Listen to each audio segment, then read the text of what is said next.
Welcome to the Great Traits Project podcast. We investigate the character traits that drive great achievements and reveal the mindset behind success. Throughout these podcasts, we introduce you to remarkable individuals from the world of sport, business, the military, the arts, science, technology, groundbreaking explorers, and many more. We shed light on how they behave and what they believe, and we discuss their attitude to life. In November 2016, we released our first book, which is called Great Traits. The book reveals the 5 character traits that make successful people tick, and it can be found on Amazon by searching for Great Traits, or search for the author's name, Tobias Harwood, which is spelled Tobias, and then Harwood, Harwood. All the author's proceeds from the sale of the book are donated to the charity Walking with the Wounded. The reason why the proceeds are donated to the charity are explained in the opening chapter of the book. On this month's podcast, we meet Dr. Dave Alred. Dave is an elite performance coach who works with the world's top sports stars and teams, helping them to deliver when the pressure is at its most extreme. He's a pioneer in performance and mindset and attitude. He holds a PhD in performing under pressure from Loughborough University. He's also a member of the UK Coaching Hall of Fame. His clients have included Rugby's Jonny Wilkinson, George Ford and Johnny Sexton, golfers Padraig Harrington and Luke Donald, and footballers Joe Cole and David James. He's also worked with the British and Irish Lions, the Springboks, the England cricket team, British Judo and Premiership football sides Man City, Sunderland, Watford and Newcastle. He's also the best-selling author of a superb book called The Pressure Principle, which we discuss in detail in the podcast. Each podcast begins with the guest introducing themselves, and with that, I give you Dave Alred.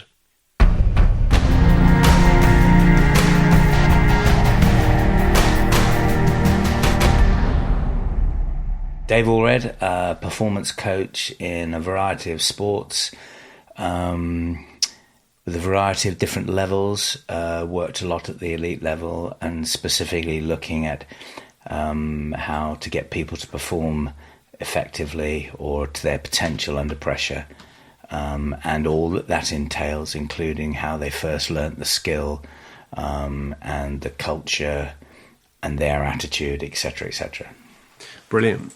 So essentially, Dave, as I understand it, the crux of what you're investigating is why can some people perform their best when it really, really matters? And when the pressure's on, how are they able to perform at a really high level? Should we just start off by talking about anxiety and the role perception plays in anxiety? Yeah, I think anxiety is usually either the reality or just in the mind of the consequence of failure. And I think that when you get into that situation, you then try to not fail rather than achieve. And then we're into this, what I call negative avoidance. And once you're into this negative avoidance, it's very, very difficult to perform. And if you argue that performance is essentially process and being able to adhere to a process regardless of the outcome, then when the outcome has consequence, that plays on the mind and actually takes away your mental capacity to focus on the process entirely. And that's the way, great performers all have this tug between the two. And what I try to do is to make very simple thoughts incredibly engaging so that mentally they displace the thoughts of occasion and consequence, because it's so difficult for them to focus on the right thing. So if I give you a very simple example so you get an understanding. If I was coaching you to goal kick, and I'd say, well, okay, you need to hit the ball on the bottom quarter, etc., etc., etc. But then if I say to you, right, okay, now, this time, I need you to see the piece of stitching that you're going to hit. Now, that is a very easy thing to do, very easy thing to say, but really difficult, because you have to really search for that stitching.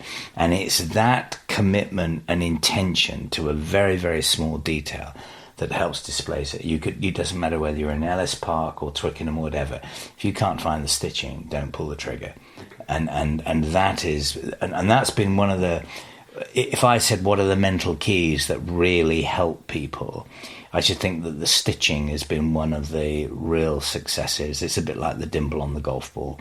Don't look at the ball, try and find the dimple that you're going to hit. And that makes sure that you are concentrating on the ball, but the ball is too general. You can still wander and look at the ball, but you can't wander looking at the dimple or the stitching. So you're telling players to pick out literally one stitch on the ball? Yes, on the seam, within the seam of the ball, yes. Okay. And how would you go about stopping the mind wandering? Do you have kind of like a list or a process or some form of like meditation? Well, obviously, hyperventilation is useful because and try and breathe down as if you're going to breathe down and get your feet to sink into the ground, all of that. So it's a cross between sort of centering and grounding. But it often depends on the individual. I mean, I don't come up with a menu and say, this is what you do. I work with the people and only give them what they need. I mean, everybody's different, and everybody will come, with different strengths and different, some will have to be really fixating about posture. Others will find that quite straightforward and want to do something else. So it really does depend. I mean, one of the problems that I have, just philosophically, people actually say, why don't you write a book on kicking? Or why don't you write a book on kicking under pressure, etc., etc.? And I said, well, who's it for? And they said, well, everybody. I said, well, no, people don't learn the same. Yeah. I try and manage somebody's learning. And if you're going to manage somebody's learning, you have to work from their map of reality. And everybody's map of reality is different. So when someone chokes, can you tell us, in the sporting sense, what's going on there psychologically? Well, I hate that word choke. Yeah, I think that it smacks of some sort of cowardness. But even to get out there, you're brave. So I don't like choke. What actually happens is you tend to overthink. So what should be in your procedural memory, you start unpicking and not trusting. And then you've got essentially too many conscious thoughts. So when you're confident and you're confident in your procedural memory, you just think of, well, see the ball, see the target, play the shot. But when things aren't going quite right, it's play the shot, where's my elbow, what should I be, and then you get, I'd rather call it a system jam. Okay. It's a bit like having a whole load of programs open on a computer, and then all of a sudden the computer crashes. And there's just literally too much going on. And that's really what other people refer to as choking. But I hate that term. I think it's very demeaning. In the book, your book obviously is called The Pressure Principle. You talk about adrenaline and you say adrenaline can be your best friend. Can you just say a bit more about that? Well, I think adrenaline is the fuel for a great performance. It comes from the fight or flight mechanism that we've all been, and you run a lot faster when you're scared. I mean, there's a great guy in Australia that actually said, run like you stole something, which is actually asking for the adrenaline to sort of kick in. But the point is that often the feeling of being dry in the mouth, a little bit sickly, a little bit rushy and all the rest of it, is interpreted often as anxiety. But really, we should be educating youngsters to realise this is a fuel for great performance. This means you're going to be good. This is high-octane fuel, and most great performers are always nervous. Okay. Now, they'll actually say, until I get the juices flowing, they're not going to call it, then I can't perform. And some people, to an extreme, like Larry Bird, had to be physically sick in the toilet before a game before he could consider himself playing well or likely to play well. Yeah. And in the book as well, you talk about this reciprocal relationship between the stress mind and the stress body, or, the efficiently functioning mind and the efficiently functioning body. Well, it's efficient because there's no clutter. I think that's the easiest way to think about it. People often think that coaching is the more you know, the more you give. But actually it isn't. The more you know, the less you're going to give. Because what I want to do is to give you one or two things that you consciously focus on, but subconsciously you do 3 or 4 other things without even knowing it. And that means that if you've learnt the skill through that mechanism, then you're less likely to choke because you haven't got a long shopping list of things to work on. There's a really striking word in your book, which I love, which is inevitability. And you talk about showing inevitability. Can you just sort of share with us? I took it originally from, I remember a Clint Eastwood film, walking down the street, and he walks past the Undertaker, and he just says to him, he pauses, takes a drag of the cigarette or whatever it is, the cheroot, and he just turns to the Undertaker, and he's going down, and there are some bad guys there that are gonna, been laughing and joking at him. He's going to go down and sort them out. And he passes the Undertaker, and he just pauses, and he turns to him, he says, "Get 3 coffins ready." And he continues walking down the street.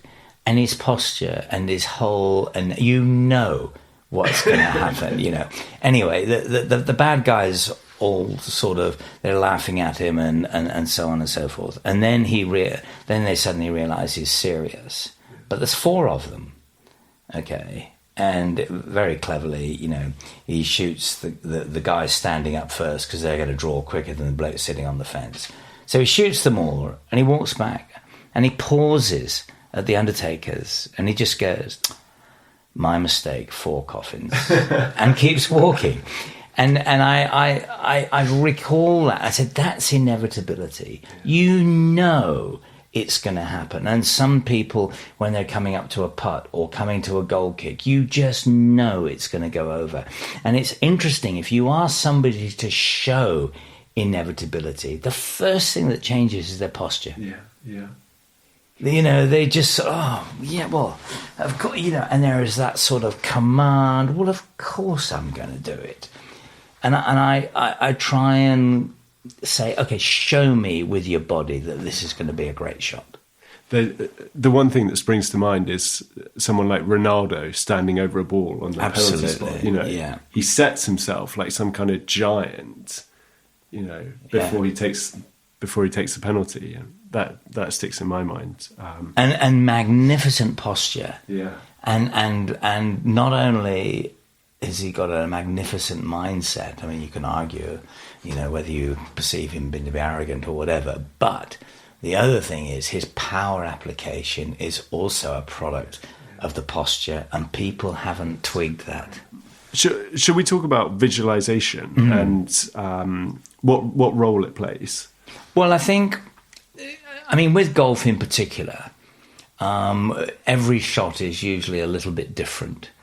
And you have to visualize what you want. You almost have to create. And I think that's the nice thing about particularly courses that are undulating and all the rest of it, and greens that are wandering. What you've got to pick your spot and aim for it. And you almost create the shot in your mind. And a lot of players, will say to you, until I can see the shot, I'm not going to hit it. So they're not hitting it. I use visualization for goal kickers because I actually get them to hit up a wire. Imaginary wire from the ball to the top middle of the post. So instead of kicking and wondering whether it's going to go, you just pump the ball up the wire. Yeah. And it's incredible how if you've got a wire to the target, you've got a much better follow along, and the perception is you just stay on the impact longer. And it just helps that inevitability because you don't need to see. Once I've hit it up the wire, I know it's gone. Yeah. You combine that. That's a lot of practice. You don't go in just sort of saying, right, I haven't practiced today, but if I see the wire, I'll be happy. We work and work and work on this. The other thing you talk about in the book, which is fascinating, is that you get fly halves or kickers to kick into a net. So you completely remove the outcome of the ball. Absolutely. Which I thought was fascinating. Particularly if they're working with their left foot. If they're right-footed kickers and working with the left foot. Because what tends to happen, and even with youngsters, and it's a shame that more people don't really understand this, that process versus outcome. If you take the outcome away, then I'm going to focus on the process. But if you're trying to teach a youngster to kick with both feet, and he's kicked with, let's say, he's right-footed for most of the time, he will kick with a right foot posture. His body will be set up as his right foot. And when he comes to his left foot, he will still be with the right foot posture. And that's why it feels so strange and awkward and just not there at all. So you have to get him to sort of change his posture. So instead of having the left shoulder forward, the right shoulder's forward, etc., all of that. But it's just human nature. If he hits a ball and you say, well, technique was great, just wasn't quite on your foot, his next attempt, if he can see the outcome, will be to correct the outcome. It will not be to focus on the process. So that's why, and any amateur golfer listening to this, you often say, oh, I haven't got a driving. If you've got a net to hit in, hitting into a net is a much better preparation than hitting to a driving range. All right? Because when you hit to a driving range, you will be subject to the outcome, and you will start manipulating your swing to correct a shot. Yeah. Whereas if it's in the net, it's just feel. You can't do it. So what happens is you tend to get a much purer swing in the net than you do on a driving range. That's fascinating. Something else in the book you devote a huge amount of time to is language. Can you explain how language works as a primer? I think it's much more than a primer. I mean, language is the currency of how we think. Okay, so the whole thing about self-talk and affirmations and all of that stuff, it's the right sort of language. Now, in the book, I've divided it into negative, positive, and productive language. And negative language is basically don't do this, don't do that. So work on deletions. And we know the brain doesn't work on deletions. So it's no good doing that. But actually, so many people do it. You just got to listen to any changing room. Make sure that we don't do X. Make sure that we don't do Y. Don't drop catches. That's it. All of that, and you can't help it. And it's usually, it's not the kids under pressure. It's actually the coach or the manager that's feeling it a little bit. So you've got that part of it. Then we've got what I've just termed loosely positive language, which is all about wow, this is great, this is fantastic. Gee, how good is that, etc. But there is no how-to. Mm-hmm. So I do something, I'm not really sure what I've done, and you tell me it's great, and then I'm thinking, wow, how am I going to repeat it? Whereas if you said it was great because your feet were there, your posture was good, that was and all. Now I've got these are the processes that will help me to produce that, and it means I'm going to learn more. So all communication, you should always think, well, okay, am I able to enhance what's going on in front of me? And I would like to think that, that I use language to progress performance. Yeah. I don't imagine there's a fixed rule on this, but in the book you talk about these how-to statements. And how often would a player be referring to that how-to statement, say in training or in the lead up to a game, on the day of the game? Is that something they're constantly referred to? Well, the problem with a lot of coaching is I can tell you what to do. Yeah.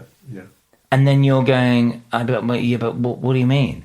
So let's just say, for example, I say to you, and it's a rugby practice, I say, I need you to pass the ball out in front of the guy so he can run on it.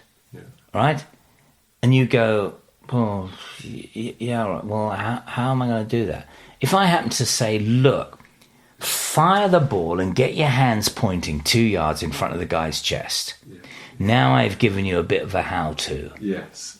Yeah. You see, now you can say, well, you've said the same thing. I haven't. I've given you a way of doing it. Now you're going to refine that, but at least I've given you a guide to the learning. Mm-hmm. Because a lot of people will. I mean, it was really interesting. Actually, I did a conference not so long ago for an event buyers live conference, and they wanted a thing on communication, and I talked about language and so on. And the email I had from the woman who was organising it was classic. Really, she said, "I am fed up to the back teeth that consultants come in and say, you need to communicate more." And she just put in brackets, no shit, Sherlock. But nobody tells them how to communicate, and what language is going to help you to communicate, and what are you trying to get across, and I just thought it was quite amusing, really, because we often hear, we really want to improve our communication. So what do we mean by that? Do we mean, okay, right, I say, well, how you doing, mate? All right, in the middle of a game, you're all right, wife and kids well, all the rest of it. It's not, it's actually good communication is, okay, I'm struggling here. Can you help me out? Yeah. And then I hope you're going to tell me. And then you do something well. I said, well done. That is awesome. Just keep doing that. That's good. Yeah. Good. Watch me. I'm going to really try and do this. Can you have a look at my back? Or something like that. That's communication. Okay. And it's almost breaking down this, that if you are a team, when you're working in a team, you need to communicate. But don't communicate just good morning, how are you? Do you want a cup of tea? That's not communication. Yeah. That's just small talk. Shall we talk about the ugly zone? And shall we talk a bit about embracing discomfort and embracing awkwardness and embracing difficulty? Yeah, well, I think that one of the things that does worry me, particularly with adults, is that if something is difficult, then I must be a failure. And that really, really worries me. It worries me with kids. We're in sadly, a bit of a sort of an instant society now. If I can't get it straight away, I'm not wasting my time. Besides, I can get a computer game that does it straight away or whatever. And that worries me. So if anything is difficult and somebody is struggling with it, I celebrate that fact, because the brain will learn if you mentally commit, even if it doesn't match your intention, and eventually you will make those connections and you will get it. But you have to keep going, and you have to keep going, albeit frustrating and angstful and so on. And I wouldn't say I joke about it, but I actually say, look, this is the ugly zone. So when a young lad is trying to kick his left foot and it goes flying out one way or the other, and I said, don't worry about it.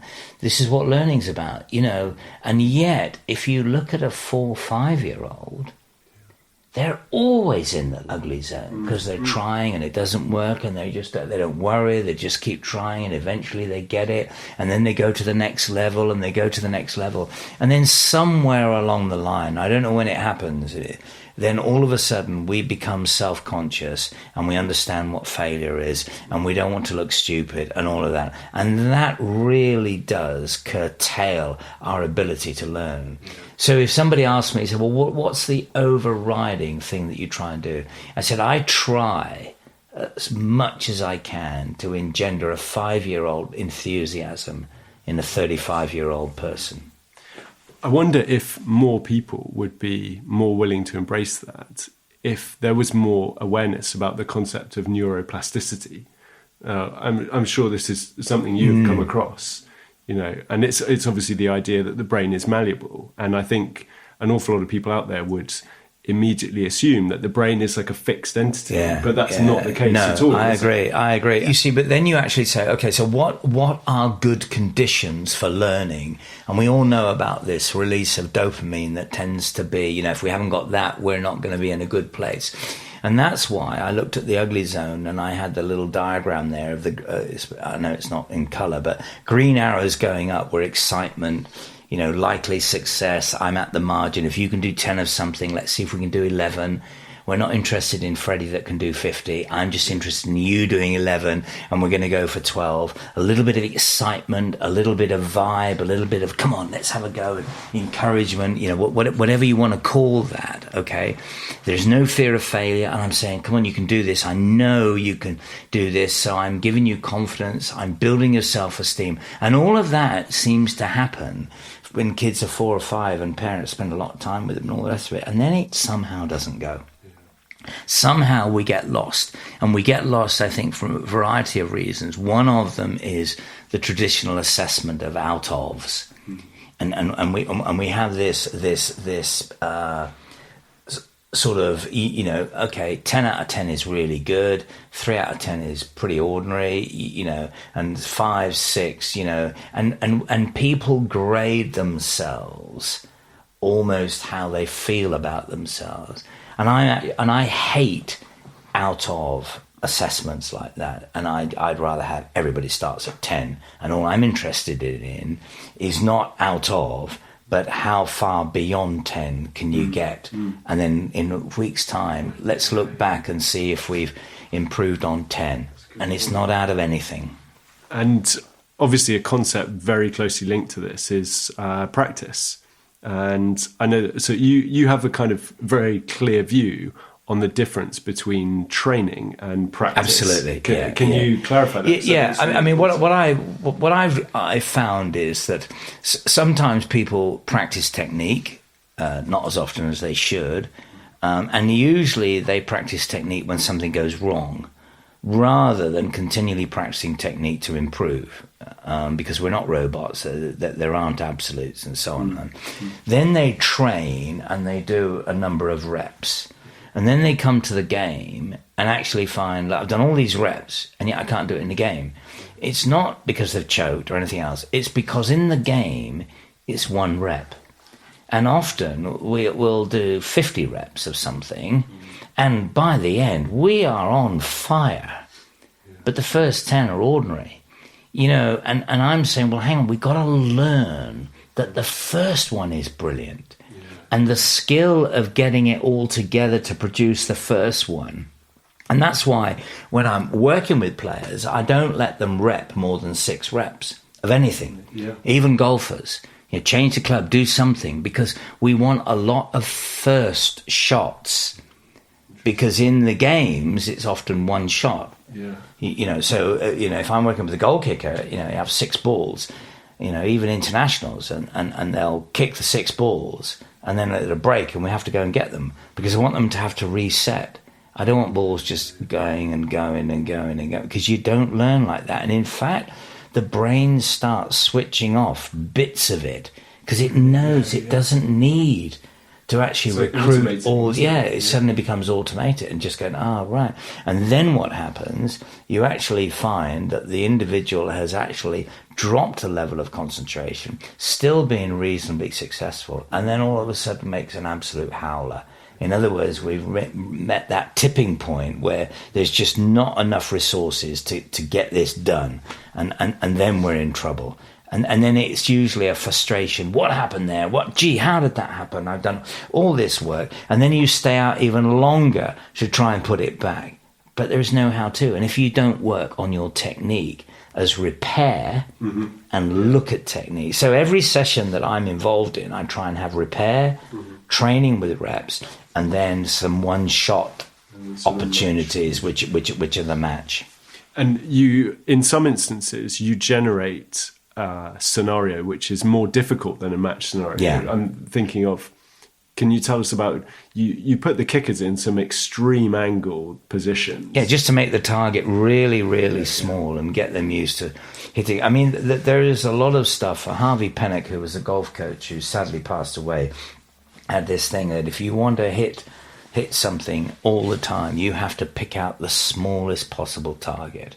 And to help players do that, I would get them to go, say, 5 yards from the try line and then aim for a gap in the post. It's only going to be 2 feet, maybe. It's amazing, isn't it? And try and hit that. And it's incredible how it actually is less pressure than you think, because it's an impossible kick.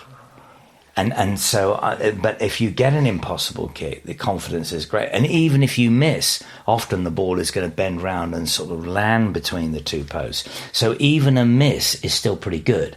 So you're in a win-win here. And then you say, right, now we're in front of the post. Now can you pick out the same target? But it's visualizing that narrow target. And then although the kick might go over the post, I'm saying, well, was it middle of the middle? Because middle of the middle is our narrow angle.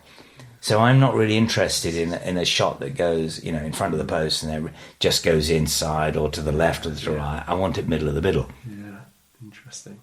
And I guess when you come out from 5 yards from the line and you get out beyond the 22, even if you're right on the touchline, it's still big. It's a massive target. Yes, exactly. Yeah. So one concept that crops up all the time is the idea of talent versus practice. Some people have like a very strong kind of almost like an absolutist view on this. Do you have one view? It's nature v nurture, basically, and I think I have to go with nurture. I'm convinced of it. I mean, all the research about twins separated at birth and all of that sort of stuff, and they say, well, you need some basic hand-eye coordination and so on. Nobody was born bouncing a basketball. Nobody was born dribbling a football and so on. But if you're in an environment at home where there's lots of balls around and dad's kicking it and big brother's kicking it, guess what? You're just going to go and kick it. And there's a lot of that sort of stuff about, and I really do believe it. And the other thing is don't let people's learning be thwarted by your instruction. Just let them go. And often I feel sometimes people plan learning, but actually let the kids play, and what they need to learn will come out. So the book I wrote, Great Traits, it's all about what drives people to achieve remarkable things, right? So from all of your experience in coaching, what do you think are the characteristics that the most successful players exhibit?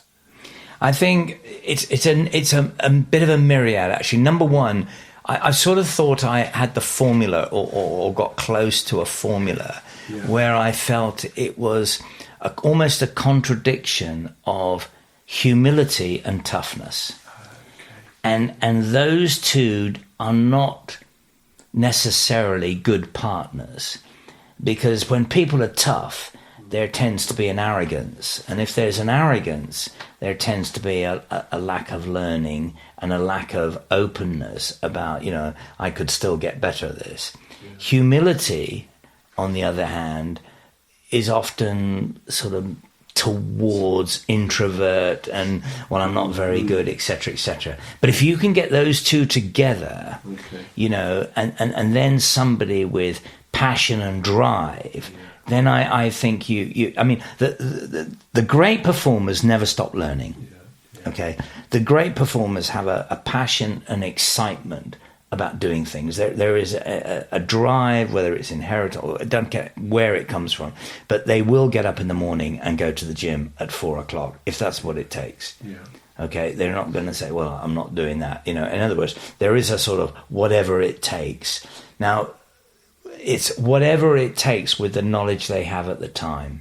That's the caveat, because one person might know, well, actually, the research shows that if you train in the morning, okay, it's not as effective as training at 4:00 in the afternoon, for example. Let's just say. So one guy trains at 4:00 in the afternoon, the other guy trains at 6:00 in the morning. Well, is the 4:00 lazy? So it's with what you know at the time, with all the information you got, are you going to absolutely maximize your chances of being successful? Let's ask a few more sort of quick fire questions. What's the question you wish that you were asked more? Gosh, by whom? Let's say by young players. I think. I honestly don't know. I mean, if I'm dealing with young players, it's often, how do you do X? Often, because of my approach to dealing with young players, which is much more holistic, and I have a performance diary that I give them and so on, and they actually have to record when they do well at school and all the rest of it. So I'm trying to get them to be genuinely front-footed, but taking a great deal more responsibility for their own improvement. Which is a lot different from just working hard because you're told to work hard. I just think that asking questions, whatever the questions are, about how do I get better, what can I do this, and to have the confidence, and it's probably down to me as well, but to have the confidence to ask whatever they want. I don't like it when, well, I can understand it. I get disappointed when I've worked with a young kid and then, I get a phone call from dad. Oh, he just wanted to know this. And I'm going, I have made a mistake. I've not done it right. because I need to create the environment that he'll ask anything. Yeah. Good point. So what are you personally most proud of? What floats my boat is people who believe they can't do something and they achieve it, regardless of who they are. Yeah. And it can be a 74-year-old woman playing golf and realizing I can do this, and seeing that great sort of eureka moment of realization and a wow and an excitement that wasn't there before, a sort of sparkle in the eye, and that I think is, I mean, clearly, obviously there are things that people realize, like the Lions winning in 97 was a great momentum in Durban, the World Cup in 203, Luke Donald's, double money list and world number one. But those are, I suppose, at the time that it was almost a natural progression. It was, we're just working and working. I mean, I've definitely now changed. I'm not really interested in events. Okay. I'm only interested in journeys. And the reason for that is that I was interested. I was totally focused on the World Cup in 2003. Everything was all about that. And when we'd won it, I can't tell you how depressed I felt. An hour, I was walking around the pitch, still raining, everybody cheering and singing and blah blah blah, etc., etc., etc. And I was just thinking, now what? It's all over. What do I do now? And it wasn't as if, we didn't have a job or anything. It was just, but now what?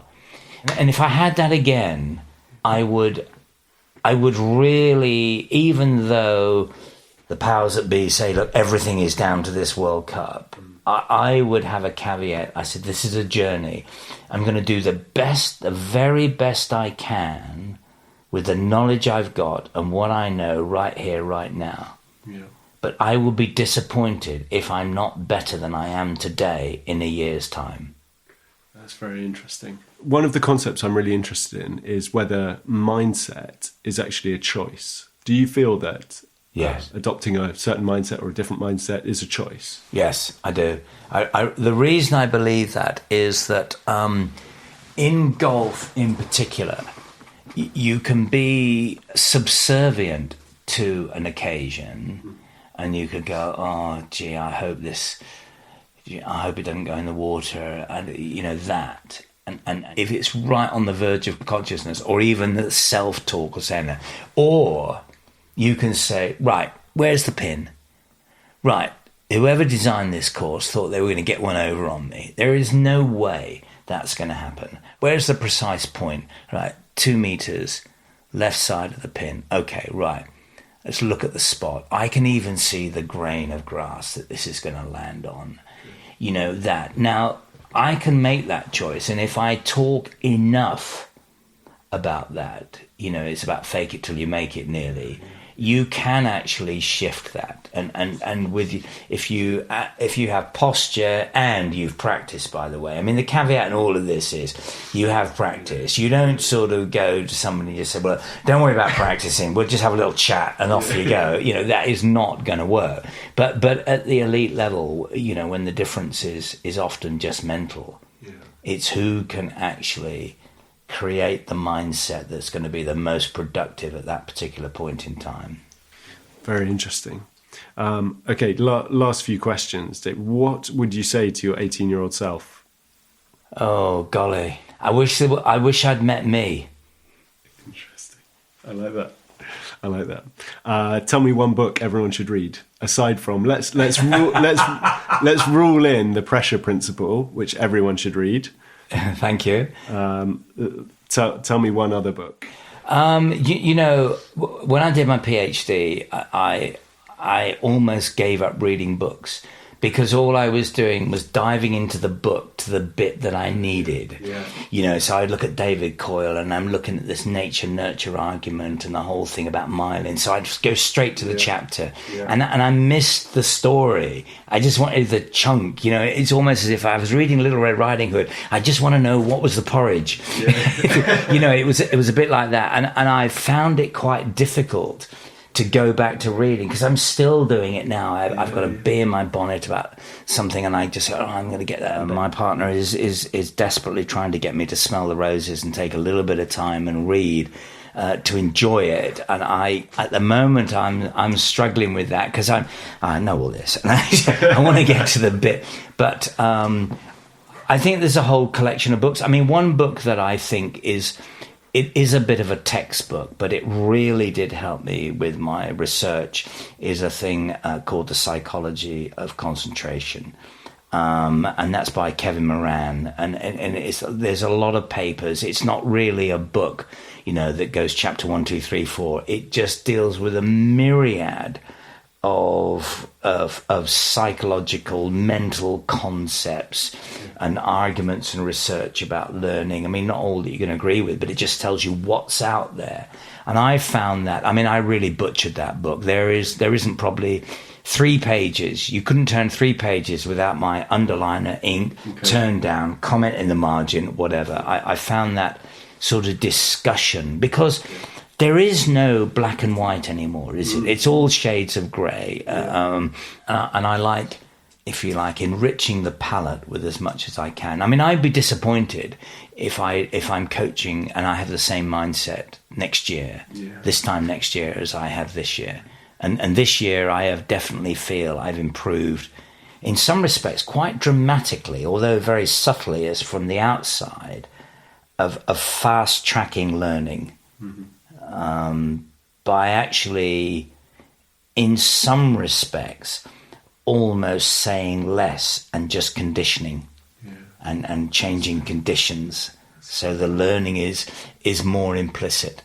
It must take quite a bit of nerve to do that as a coach. I don't know. One of the things I've learned, and it depends on the age and the maturity of the individual, but I really try and educate players, clients, why I'm doing something, the science behind it, the potential awkwardness that you might feel doing it, but this is why you feel awkward. But if we can keep going and this gets easier, you've got another tool in your belt, sort of thing, and try to get them to understand, that if I do get you in the ugly zone and I do get you frustrated, it's because I believe your ability to still perform with that red mist clutter rubbish around you is going to be something that's going to help down the track. Yeah. Okay, so the last question, who or what inspires you? What drives me is people who say they can't. What inspires me is people who do despite. Sounds like a perfect place to leave it. Right, thank you very much. No, thank you. I've enjoyed it. Thank you.